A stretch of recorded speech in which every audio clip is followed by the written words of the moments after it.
Donc yo les gars, aujourd'hui on est là pour parler de pré-build ensemble. Mon but ça va être de vous guider un petit peu au niveau des pré-builds qui existent.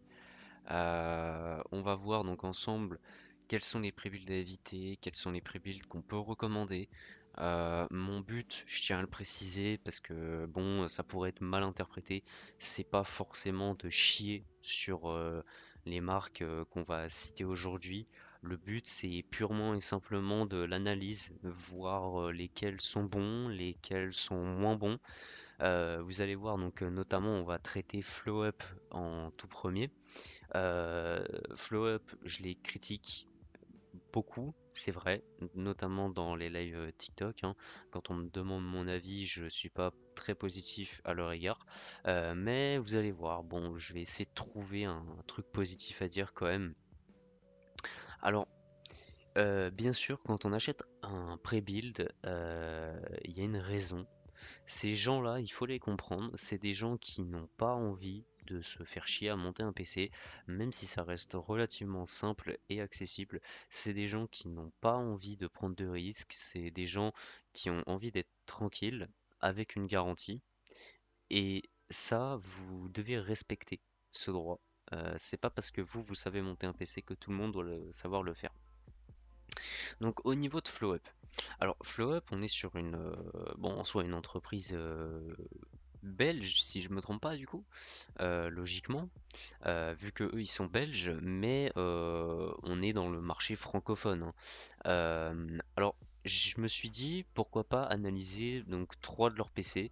Donc alors plutôt le premier que je vais analyser ce serait, ah mince, alors je l'ai pas pris comme ça. Faut que je retourne dans leur PC. Après, au niveau de leur site, ça pour le coup, par contre, j'ai pas trop grand chose à dire. Leur site est plutôt bien fait, contrairement à pas mal de sites français, donc c'est plutôt bien. Donc, moi, je voulais regarder leur PC Banger, parce que bah, il a beaucoup d'avis et enfin, il a beaucoup d'avis. Ça, c'est les avis Trustpilot, hein, si je me trompe pas. Mais en fait, pourquoi je voulais le présenter? Parce que ce PC, bah, il est beaucoup acheté. Moi, j'entends souvent que chez FlowWeb, ce qui est acheté, c'est le banger, en fait. Et on me demande mon avis sur est-ce que j'ai fait une bonne affaire ou pas. Alors, le PC banger, moi, les points que j'aurais à redire, déjà, ce serait le choix de ce water cooling là, ce MSI qui n'est pas forcément le water cooling le plus fiable existant. C'est-à-dire que, franchement, même les thermal raid qui sont vraiment des water cooling très peu chers et qui limite on pourrait les qualifier de water cooling jetable même si c'est pas vrai. Mais j'aurais plus confiance en un thermal raid qu'un MSI. Après autre chose que j'aime pas trop, tu vois, on n'a pas la référence du SSD. En fait, on sait pas vraiment ce qu'on achète et c'est un peu dommage parce que du coup on achète bah, un peu à l'aveugle. Mais très généralement, globalement, eux, ils mettent des Crucial P3 ou des, bah, en fait, des Kingston NV2 ou alors des NV3. Ce qui, si vous avez regardé ma vidéo sur les SSD, vous le comprendrez, ne sont pas des bons SSD. Alors, sinon, on a donc que 16 Go de RAM, excusez-moi. Euh, ce qui est trop peu. C'est trop peu parce que déjà on est sur un PC à 1000 euros. Franchement, si j'arrondis, hein. Mais bon, en gros, on est à 950. Mais c'est trop peu. De nos jours, pour jouer confortablement, on doit avoir des configs en 32 Go. Moi, je le vois, je consomme extrêmement rapidement mes 16 Go de RAM sans forcément jouer à des jeux qui sont très très consommateurs. Donc pour moi, avoir 32 Go de RAM, c'est un nécessaire. Et c'est pas normal que dans une config à 950 euros en DDR4, on n'arrive pas à mettre ce genre de limite de standard en fait. Bon, après, concernant la carte mère, bon, c'est une carte mère entrée de gamme, mais ça fera le taf pour le processeur. Le boîtier, disons que c'est un boîtier OK, et on est sur un Windows 11 Pro décès. Sinon, concernant la LIM, c'est bien, une A650BN, c'est fiable. Donc, globalement, ce PC, je dirais qu'il n'a pas un bon rapport perf-prix ni qualité-prix. Euh, mais si vraiment dans l'absolu tu veux passer par FlowUp, c'est pas non plus une merde, tu vois, genre ça reste un PC qui reste fonctionnel, qui reste bon. Après, au niveau des NVMe, j'espère que voilà, ils mettent pas de P3 ou de NV2 ou de NV3. Voilà. Après, lui, ce PC-là, en fait, c'est plus un coup de gueule. Je vais pas l'analyser entièrement comme le précédent, mais en fait, c'est plus un coup de gueule parce que ce PC, c'est un PC qui coûte 2 500 euros, donc on est quand même sur du gros budget en termes de PC. Et en fait, je vois quoi? Je vois que dans un PC à 2 500 euros, et ben on vous met que 1 Tera de SSD. Alors, ça peut paraître anodin, sauf que pour moi, à partir du moment où on dépasse le budget de 1 500 euros, mettre 2 Tera de SSD, c'est limite, pareil, c'est une norme. Parce que ça coûte plus rien les SSD. Tu vois, par exemple, nous, les Kioxia G2, en tant que, comme ça, hein, que qu'acheteur individuel, on peut les taper pour 90 euros. Les 2 Tera, ou alors c'est le Kioxia G3, peut-être que je me trompe, mais dans tous les cas, ce sont des bons SSD et on peut les avoir à genre 80-90 euros les 2 Tera. Pourquoi est-ce que dans un PC à 2500 euros, on n'a pas 2 Tera? Voilà, ça c'est ma question. Après, ici, donc, on est sur un 4000, enfin un 3000, pardon, D en RGB Airflow. Alors là, ma question, c'est la suivante. Est-ce qu'on a un ventilo arrière? Tu vois? En tout cas, à ce qui semblerait, non. Pour moi, ça aussi, c'est pas un truc incroyable. Sinon, bon, le l'IO, bon, c'est déjà un peu mieux. On est sur un Corsair iQ H100, mais bon, c'est pas non plus un truc de fou. On est sur un Kingston NV3, c'est pas ouf, surtout dans un PC à ce prix-là. Après, c'est bien, au moins ils mettent une Z700, donc au moins c'est pas une B, donc t'auras pas d'overshoot. Au moins c'est pas mal, et puis c'est une ajusteuse, donc c'est pas de l'entrée de gamme. Donc ça, c'est plutôt bien sur ce point-là. Donc ça c'était vraiment un peu le petit coup de gueule sur ce PC et je crois voilà j'avais le même petit coup de gueule sur ce PC là qui, qui est quand même un PC à 2000 euros et bon même si on est sur un water cooling custom au niveau du CPU et uniquement au niveau du CPU ce qui coûte pas très très cher, bon mettre un P3 de 1 Tera qui franchement eux je pense qu'ils le payent peut-être 30 ou 35 euros, je trouve pas ça très très réglo dans une config qui te coûte 2000 euros quoi. Donc voilà. Donc ça aussi c'était un peu le petit coup de gueule. Après au niveau de ce PC, ici pareil, même coup de gueule. Pourquoi avoir 1 Tera de SSD dans un PC à 3700 euros? Genre je vais dire les gars, ça vous coûte 40 balles à tout péter sur un budget total de 3700 euros de mettre 1 Tera supplémentaire. Pourquoi vous le faites pas? Pourquoi? C'est je comprends pas. Sincèrement, je ne comprends pas le choix de faire ça. Bon, après, il y a quelque chose d'autre que moi je me pose. C'est que là, vous voyez, on est sur des 4000 DRS. Enfin, là, c'est un 4000 DRS. Je vais quand même vous le préciser. Le 4000 DRS, donc la source c'est Hardware Canucks. Et le 4000 DRS, il y a quand même un truc dont vous n'êtes pas beaucoup au courant, mais regardez la qualité de fabrication. Je vous laisse regarder la vidéo. Vous avez un bouton qui est pas ouf. Vous avez... Regardez. Alors attendez, hein. Voilà. Vous avez des fixations comme ça qui sont mal faites. Et vous allez le voir, vous avez de la tôle qui est ultra mal fixée. Vous voyez? En fait, on est vraiment sur de la tôle très fine qui est mal fixée. Globalement, la qualité globale du 4000D a vraiment baissé depuis le 4000D Airflow. Et ça, c'est une vérité. Bon, et sinon, il y a quand même autre chose dont je voulais parler vis-à-vis de FlowUp. FlowUp vous propose des optimisations. Je crois, parce que vous voyez par exemple là, PC à prix cassé, performance multipliée. Alors ça, ils vous le disent parce que eux, ils proposent des optimisations, je crois à 100 euros, ou je sais plus exactement c'est quoi. Sur ça, vous avez une vidéo de Piwi qui existe. Donc Piwi d'ailleurs, c'est de là hein, que je m'inspire de mes vidéos. Enfin, quand je dis je m'inspire, c'est-à-dire que c'est de là que m'est venue l'idée de faire des vidéos comme ça sur le tas, sans montage particulièrement. Mais je vais essayer de pas genre prendre ses idées de vidéos à lui, parce que sinon ça ferait juste des vidéos doubles, ça n'aurait aucun intérêt. Mais en tout cas, voilà, Piwi, la vidéo qu'il a fait sur Flow Up te prend pour un con, vous explique très bien en fait en quoi les optimisations et en quoi juste en Flow Up en fait globalement n'est pas quelque chose de rentable. Et après, je crois, voilà, il avait fait une vidéo beaucoup plus. Ah, alors attendez, on a la pub, mais il a fait une vidéo beaucoup plus complète sur comment dire, voilà, là. Non, bah non, c'est pas ça. C'était... Bon, bah de toute façon, je vais pas prendre 10 000 ans à chercher, mais il avait fait une vidéo où il avait, euh, il avait debunk une optimisation, mais ça se trouve c'est celle-là, hein, mais peut-être que je vois mal peut-être. Donc bref, on va passer à la suite. Donc la suite c'est Memory PC. Memory PC c'est un truc, souvent pareil, on me demande, on me dit est-ce que Memory PC c'est bien ou pas? Moi, globalement, les gars, Memory PC, je vais vous dire un truc.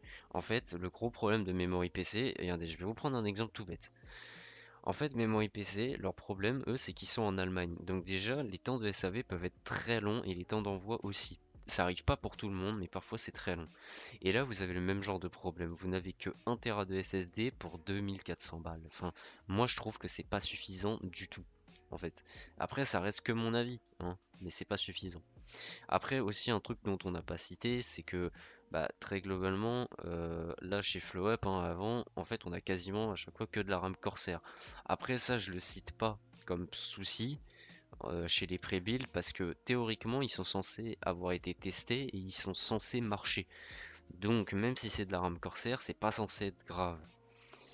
Mais par exemple, tu vois, dans ce PC, bah là voilà, on est encore sur un water cooling MSI qui fait pas partie des plus fiables. Bon, par contre, au moins là, on a de la bonne RAM. Et en termes de 5080, bon, bah, tu sais pas exactement laquelle t'auras. Après, le SN 5000, je crois que c'est un SSD qui est relativement bon, sinon. Après, en termes d'alim, t'as une bonne alim et tu n'as pas de système d'exploitation. Mais bon, globalement, en fait, je suis d'accord pour dire que Memory PC sont pas complètement affolants au niveau de leur prix, mais le gros problème, c'est plutôt le suivi, en fait. Après, on va passer à Infomax. Donc Infomax Paris que vous connaissez, je pense, beaucoup sur TikTok. Globalement, leurs PC, on va dire, je dirais, moi, sont moyens de ce que je peux voir. C'est plutôt correct. Par exemple, sur ce PC-là, que je trouve plutôt bien, en fait, en ce moment, il a une réduction de 200 euros, ce qui le rend intéressant. Euh, Oula, alors je sais pas ce que le site a fait. Euh, Ce qui le rend intéressant à mon avis parce que vous avez quand même une 5060 Ti, c'est un PC full white normalement. Euh, Après en revanche faut faire gaffe, hein. De base vous êtes en ventirad, c'est pas un IO, donc faudra le changer vous-même. Enfin faudra le changer vous-même, faudra le changer dans le configurateur parce que en gros vous voyez vous avez les options de changement ici. Mais bon globalement je trouve que le PC passe.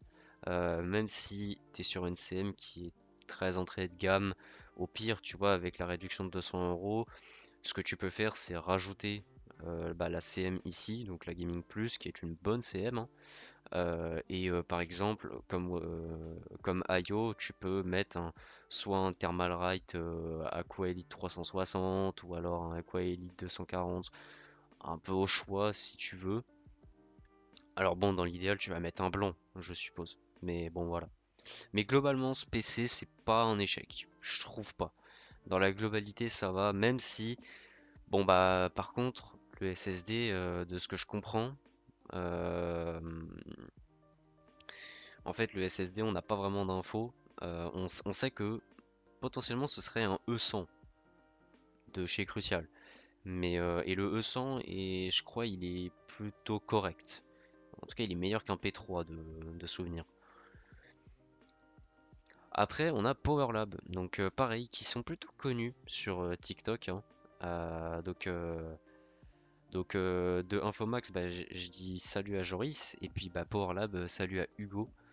Euh, et donc chez PowerLab, moi j'ai sélectionné ce PC pour analyser vite fait. Alors globalement, j'ai pas énormément de trucs à dire. Pareil, on est sur un Crucial E100 a priori, donc bah, enfin, de ce qui semblerait ça passe. Euh, Après, bien faire attention, ici on est sur un Ventirad, pas sur un IO, c'est des photos non contractuelles, hein. De toute façon c'est bien indiqué, vous le voyez. Sur ça, hein, voilà, c'est pas du tout illégal ce qu'ils font, hein, ils sont dans les règles, ils vous le disent. Et puis Hugo, il vous le dit hein, sur les streams, tout comme Joris, que voilà, les photos ne sont pas contractuelles. Ça veut dire que c'est pas parce que tu vois ça en photo que tu auras ça. Parce que suivant la disponibilité des pièces, etc., etc., ça change. Par contre, voilà, moi ma petite critique, c'est la carte mère. Je trouve ça un peu dommage quand même qu'avec ce budget-là, on n'arrive pas à caser bah, une carte mère plus haut de gamme. Là, on est vraiment sur une carte mère très entrée de gamme. Donc mettre par la, enfin, tu vois, par la suite un processeur plus, bah, comment dire, plus performant. Imaginons que plus tard la personne ait envie de rester en AM5, parce que c'est à ça que vise la plateforme, à être évolutive. Mais la personne, imaginons, elle a envie de mettre un 9700X, ouais, un 9700X, cette CM, elle serait très légère. Et puis c'est pas une CM qui a forcément beaucoup de ports USB et tout, donc je trouve ça un peu dommage, personnellement. Pour ce prix-là, en fait, je trouve ça un peu dommage. Voilà. Et donc toujours, bon bah malheureusement, mais bon ça c'est un peu normal, en fait, ils peuvent pas vraiment vous dire bah, quel 5060 Ti vous obtiendrez. Après, il y a LDLC. Alors LDLC, globalement, le gros problème, c'est vraiment le prix. En fait, c'est le prix par rapport au combo que vous allez obtenir. Là, en l'occurrence, on est sur une config à 1200 € et bah, vous voyez, on a une 5060 Ventus. Donc, c'est pas vraiment ouf. Mais sinon, globalement, le reste de la config est plutôt bien. Même si Zalman, au niveau des boîtiers, c'est pas une qualité extrêmement ouf. La lime, c'est du Fox Spirit, en soi c'est bien, et celle-là elle est, on va dire, correcte. Mais sinon, le SSD est bon. La RAM, par contre, toujours une petite critique, hein, c'est de la Corsair Vengeance, donc risque de puce totalement aléatoire. Après, la carte mère, elle est plutôt bonne. Le water cooling, il est très bon. Et le CPU, dans les budgets, bah, il est bien. Mais là, par contre, vous voyez qu'en fait, on le fait payer beaucoup trop cher sur LDLC. Il est à 210 € sur LDLC, ce qui est beaucoup trop cher. Et donc, enfin, là, c'est là où en fait, bah, moi, j'arrive un peu à m'y retrouver. Et c'est là où en fait, je vais vous conseiller de vous rendre en termes de pré-build. C'est faitmonpc.fr. En fait, faitmonpc.fr, c'est détenu par Vince HD sur TikTok. Et globalement, c'est quelqu'un que je connais. Voilà. Moi, je vais pas vous mentir, hein, c'est quelqu'un que je connais, mais je n'ai aucun intérêt commercial à vous vanter cette personne ou quoi que ce soit. Je vous présente juste sa boutique parce que bah, je la connais et en ayant regardé les PC, bah, globalement, j'ai pas grand chose à redire. On va prendre quelques exemples.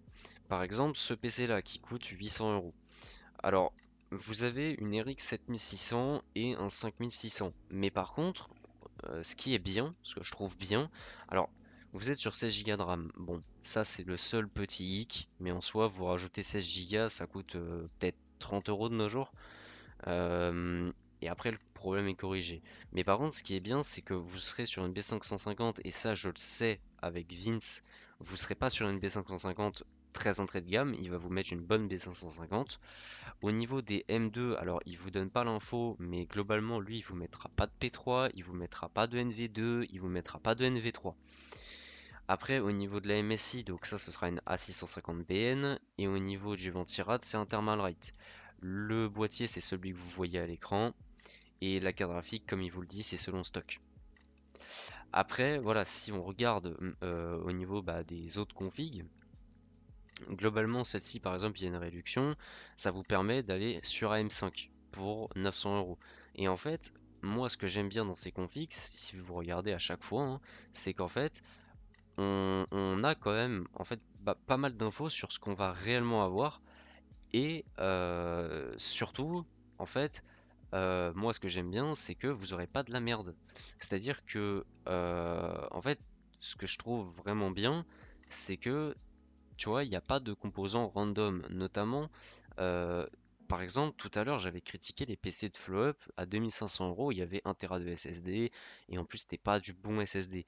Bah, là, typiquement, donc on est sur un 9700X, t'as une bonne carte mère, t'auras de la très bonne RAM, tu vois, c'est de la Patriot Viper, c'est pas de la Corsair.